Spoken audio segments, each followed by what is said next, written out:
नमस्ते, प्रणाम। कैसे हैं मेरे दोस्तों?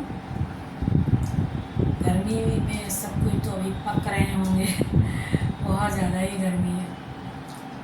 लेकिन खैर मौसम है गर्मियों का तो फिर गर्मी ही होगी ना।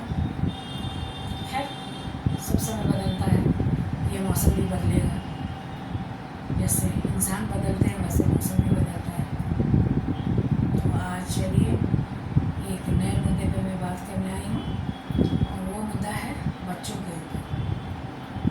बच्चे जो इस देश के कर्णधार हैं और इस देश के भविष्य हैं, तो उनकी परवरिश में हमें कोई कोताही नहीं बरतनी चाहिए।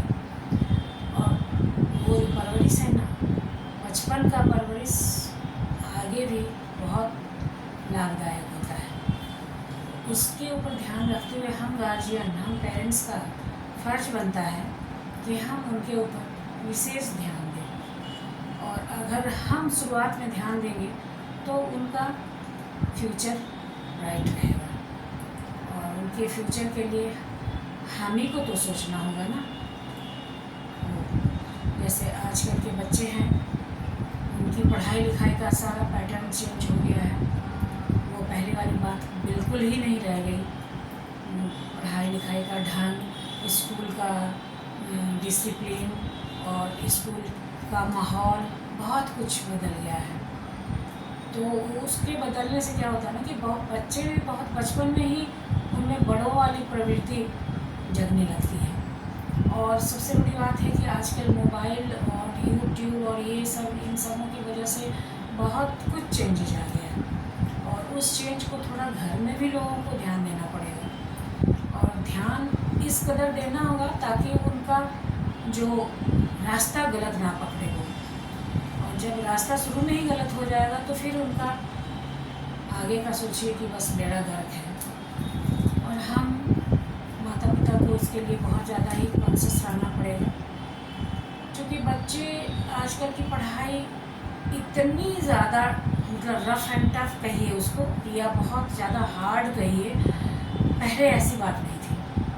पहले बस स्कूल में बस्ती हम लोग किताब जो भी होता था सब एक बैग में पैक किए, उसके बाद चल दिए। अब तो इतना किताब का वज़न ज़्यादा हो गया है, जो उस बच्चों की वजन से ज़्यादा तो बैग और बस्ते का वज़न हो गया है। उसकी वजह से तो उन लोगों का लोड भी बहुत ज़्यादा बढ़ गया है और माँ पिता का भी बहुत ज़्यादा वर्कलोड हो गया। इसलिए जो अगर हम ध्यान नहीं देंगे शुरुआत में तो फिर उनका तो बच्चे कोमल मन के बच्चे होते हैं, वो डाइवर्सन होते देर नहीं लगेगा। और उसके लिए हमें भी मेहनत करनी पड़ेगी। जैसे कोरोना टाइम आया तो उस टाइम में ऑनलाइन सब कुछ हो गया। पढ़ाई कुछ दिन तक तो हुई ही नहीं, और जब शुरुआत हुई तो ऑनलाइन उन लोगों ने शुरू किया। ऑनलाइन में होता था कि बस माँओं को बहुत ज़्यादा प्रेशर हो जाता था, घर का भी काम करें और फिर बच्चों की भी पढ़ाई देखें। पिताओं का भी होता था, लेकिन फिर पिता तो ऑफिस चले जाते थे, उसके बाद तो घर में माँ रहती थी, तो माँओं का कुछ ज़्यादा ही उसमें समय देना पड़ता था उन लोगों को। और पढ़ाई भी बहुत ज़्यादा ही, मतलब कि हमेशा ही उन लोगों को ऑनलाइन एक तरह से रहते थे और खेलने कूदने का समय नहीं मिलता था। पहले के बच्चे स्कूल से आए, बस्ता पटके खाना खाए और निकल गए फील्ड में, तो वो मानसिक विकास में वो बहुत ज़्यादा काम करता है।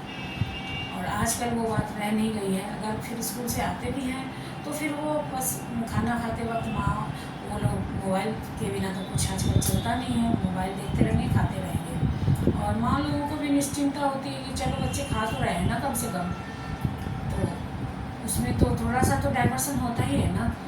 उसके बाद फिर इतना सारा टास्क, इतना सारा होमवर्क रहता है कि उस होमवर्क को करते करते ही उन लोगों का शाम हो जाता है। फिर ट्यूशन, आजकल ट्यूशन इतना ज़्यादा चलन में आ गया है ना कि जहाँ देखो, जिस गली में देखो कोचिंग सेंटर खुला हुआ है। वो बच्चे से लेकर बड़े तक, मतलब कॉलेज लाइफ तक के लिए वो लोग खोल रखा है हम लोगों ने।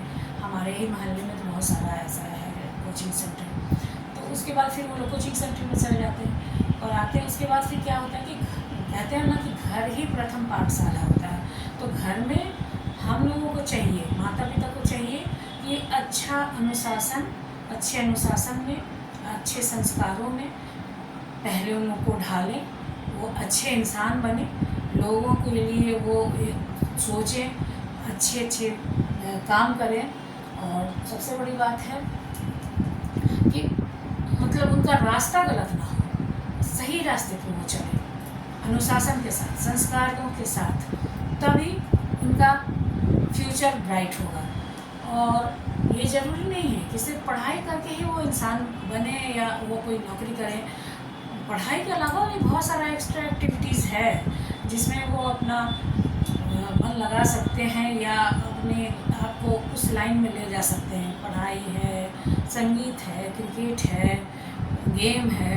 देखिए क्रिकेट, वो वैभव सूर्यवंशी का देख ही रहे हैं कि कैसे इतनी छोटी उम्र में वो कितना बड़ा स्टार बन गया क्रिकेट का, जूनियर सेक्शन का। तो चूँकि उसको इंटरेस्ट था बहुत ज़्यादा उसमें, और उसके पिता भी बहुत साथ दिए, उसके साथ साथ वो खुद भी बहुत त्याग किए, तो उस परिणाम दिख ही रहा है कि वो कहाँ बच्चा पहुंच गया। तो हम लोगों का देश का भी नाम रोशन होगा, आगे भी रोशन होगा। तो इसलिए पढ़ाई के साथ साथ और भी एक्स्ट्रा एक्टिविटीज़ होना ज़रूरी है, और उसको देखना है हमें कि अगर वो मोबाइल देख रहे हैं तो वो सही चीज़ देख रहे हैं या नहीं देख रहे हैं। और कुछ उनका एंटरटेनमेंट होना भी ज़रूरी है, और अगर उनका एंटरटेनमेंट ना हो तो फिर वो एक मोनोटोनी वाला लाइफ में चले जाएंगे। मोनोटोनस लाइफ तो बहुत ही बेकार होता है ना, आदमी को माने पॉजिटिविटी ख़त्म हो जाती है उसमें। तो हम गार्जियन को चाहिए कि बच्चे के ऊपर थोड़ा ध्यान दें ज़्यादा ही, और यही समय है बच्चों का, मतलब क्या कहें, फर्स्ट स्टैंडर्ड से लेकर वो 11th तक का ही समय होता है जिसमें उनका जो रास्ता सही और गलत वो इख्तियार करते हैं। तो बहुत ज़रूरी है कि बच्चे का जो परवरिश है वो सही तौर तरीके से हो, और इसमें हम लोग भी अच्छे से उनका परवरिश करें और उनको सही गलत का भी ज्ञान करवाएं। वो मतलब पढ़ाई ही ज़रूरी नहीं है, संस्कार होना ज़रूरी है, उसके अलावा उनमें इंसानियत आनी सबसे ज़रूरी है। जो देखे कि हाँ किस समय में समाज में किस चीज़ का ज़रूरत है, उस चीज़ को अमल करें और आगे बढ़ने की कोशिश करें। पढ़ाई तो पढ़ाई है, पढ़ाई तो करनी ही है, और अच्छी पढ़ाई होगी तो अच्छा ज्ञान होगा, विवेक आएगा, और हम अपने परिवार का, कुल खानदान का भी नाम रोशन होगा। जहाँ भी रहें, जिस फील्ड में रहें, ईमानदारी से रहें और ईमानदारी से करें। बस मुझे यही कहना है, जो उनकी परवरिश पर हम लोगों को ध्यान देना होगा, और उनके संस्कारों पर, उनके विचारों पर अच्छी राय अपनी देनी होगी, तभी हमारे बच्चे सुदृढ़ होंगे, संस्कारवान होंगे। तो आज के लिए बस इतना ही, कुछ ज़्यादा वक्त ना लेते हुए अब मैं आपसे विदा चाहूँगी। अगले बार अगले मुद्दे पर मैं फिर से वापस आऊँगी। देखिएगा ज़रूर, सुनिएगा ज़रूर, और प्रोत्साहन दीजिएगा मुझे भी, ताकि मैं फिर आगे थोड़ा आप लोगों के लाइक या अपने मन की संतुष्टि के लिए अच्छे विचारों को आपके सामने देती रहूँ। मैं पूनम हर्षवर्धन पटना से आप लोगों को बहुत धन्यवाद, बहुत आभार। फिर अगली बार टाटा, बाय बाय। आइएगा, सुनिएगा और हमें प्रोत्साहित कीजिएगा, ठीक है।